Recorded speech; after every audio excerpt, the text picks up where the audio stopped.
অনেকেই বলে যে ভাই আমি তো নামাজ কালাম পড়ি, রোজা রাখি, সবই আছে, একটু ইসলামের বাইরে অন্য কোনো কিছু করি, তা কি এমন হবে? ভালো আমল আর যদি খারাপ আমল কাটাকাটি করে কিছু থাকলে তো আমি ডান হাতে আমল নামা পেয়ে বেহেশতে চলে যাব, এরকম চিন্তা কিন্তু অনেকের মাথার মধ্যে আছে। তাই এইরকম একটা প্লেনের মধ্যে দুইজন যাত্রী পাশাপাশি বসা, একজন মুসলমান আর একজন অন্য ধর্মের বলতেছে যে অফার করছে যে একটু ওয়াইন খাও। তা বলছে না না, আমি কেন ওয়াইন খাবো, আমি মুসলমান। আরে বাবা, তুমি কি এখন মসজিদে আসো নাকি? ওয়াইন খেলে কি হবে? বলছে না, আমি ওয়াইন খাই না। তখন যে ওয়াইন অফার করতেছে সে বলতেছে যে তোমাদের যে কি ধর্ম রে বাবা, গির্জায় গেলে আমরা ওয়াইন খাই না, তোমরা আবার মসজিদ না মানে হচ্ছে বাড়ি না, একটু ফ্লাইটের মধ্যে একটু রিল্যাক্স করবা তবু ওয়াইন খাবা না, ব্যাপারটা কি? তখন পাশে বসা যে মুসলমান সে বলতেছে যে এই গাড়ির মানে ফ্লাইটে তো যে এটার যে চালক তিনি কিন্তু খ্রিস্টান। বলছে হ্যাঁ খ্রিস্টান, ইউরোপের ঘটনা। তা বলতেছে আচ্ছা ওনাকে যদি এখন মদ খাওয়ানো হয় তুমি কি জানার পরে এই ফ্লাইটে যাবা? কয় না, আমি কেন যাবো। কয় কেন যাবা না? বলছে উনি তো এখন ডিউটিতে আছে, ডিউটিতে কেন হচ্ছে মদ খাবে? তখন ওই মুসলমান বলতেছে যে আমাদের মুসলমানের গোটাল জীবনটাই হচ্ছে অন ডিউটি। পড়া, বিয়া শাদী, কথা বলা, কথা শোনা, যা কিছু আছে অন ডিউটি। বিলিভ মি, এটাই সবচেয়ে সত্যি কথা। অনেকে আমরা মনে করি কি মসজিদের মধ্যে যাবো, ওই সময় আল্লাহ আল্লাহ করবো। আল্লাহ আল্লাহ তো অবশ্যই করবো, কিন্তু আল্লাহ প্র্যাকটিক্যাল জিনিসটা সবচেয়ে বেশি পছন্দ করেন, সবচাইতে বেশি পছন্দ করেন প্র্যাকটিক্যাল। এবং আল্লাহর কাছে যখন আমরা দোয়া করি রাব্বানা আতিনা ফিদ দুনিয়া, দুনিয়াও লাগবে আখেরাতও, হ্যাঁ, তবে দুনিয়া পাইতে গিয়ে যাতে আখেরাত ধ্বংস না করি, এইটা খুব গুরুত্বপূর্ণ।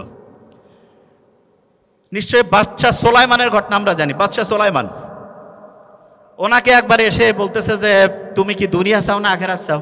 তো উনি খুব বুদ্ধিমান, আল্লাহর নবী সম্ভবত, আমার এটা আবার বাদশা সোলাইমান, হ্যাঁ দাউদ আলাইহিস সালামের সম্ভবত সন্তান, আমি যতদূর আমার মাথায় আসে। তা উনি বলতেছে বুদ্ধি করে চিন্তা করে যে না আমি আখেরাত চাই। তা বললো তুমি আখেরাত চাও, দুনিয়া তোমার খুশি হয়ে দিয়ে দিলাম। তার মানে কেউ যদি আখেরাতে চিন্তা করে, অনেকে চিন্তা করে আখেরাতে চিন্তা করলে দুনিয়া ধ্বংস হয়ে যাবে, কমপ্লিটলি মিস্টেক। এবং এটার কারণটা কি সেটা বলি।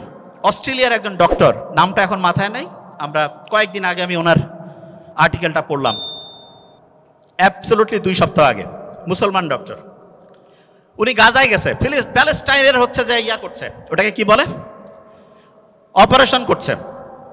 তা ইসরায়েল যে ভয়ঙ্কর ধ্বংসলীলা চালাইছে, অজ্ঞান করার যে জিনিসপত্র সেটাও নাই, অজ্ঞান করার জিনিসপত্র নাই। উনি জানে যে অজ্ঞান করার মাঝখানে হচ্ছে জিনিস শেষ হয়ে যাবে। অপারেশনের মাঝখানে ঘুম থেকে উঠছে, উঠে কোরআন তেলাওয়াত শুরু করছে। তারপরে অপারেশন উনি বন্ধ রাখছে। তা যিনি রুগী বলতেছেন আপনি অপারেশন করেন, বলছে ইশারা করছে, কোরআন তেলাওয়াত করছে, ইশারা করছে, বলছে তুমি কষ্ট পাচ্ছ না?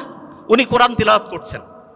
তখন ওই অপারেশনের পাশে যে আরেকজন আছে বলছে না উনি কষ্ট পাচ্ছেন না।